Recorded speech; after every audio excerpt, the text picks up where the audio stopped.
শ্রেষ্ঠ বলেছেন, তুমি যাকে আমার চেয়ে বেশি ভালোবাসবে আমি তাকেই তোমার থেকে দূরে নিয়ে যাব এবং তোমাকে একা করে রাখব। তিনি আরো বলেছেন, কখনো বলবে না তুমি তাকে ছাড়া বাঁচবে না, তবে তাকে ছাড়া আমি তোমাকে বাঁচাবো এবং পিছনের অনুগত সব আবেগ কুড়িয়ে নিয়ে তোমাকে দিব্যি সামনে নিয়ে যাব।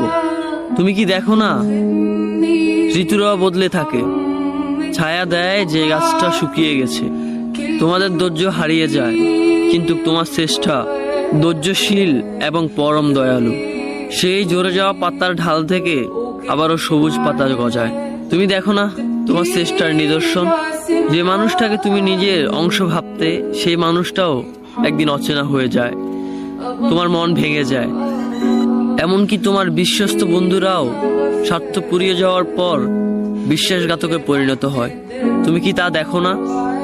যে মানুষটাকে নিজের জীবনের চেয়েও বেশি ভালোবাসতে সেই মানুষটাও প্রতারণা করে। তবে তুমি কেন চেষ্টার বিমুখ হয়ে মানুষকে ভরসা করো?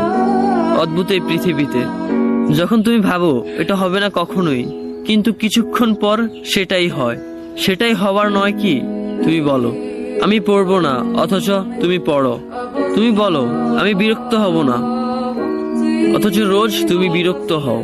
এবং সবচেয়ে বিচিত্র বিষয় হলো তুমি বলতে থাকো আমি মরে গেছি, অথচ তুমি বাঁচো। তোমার চেষ্টা তোমাকে বাঁচায়, তোমার চেষ্টা তোমাকে বাঁচিয়ে রাখে। তো শুকরিয়া আদায় করো তোমার সেই সৃষ্টিকর্তা মহান রব্বুল আলামিনের উপর।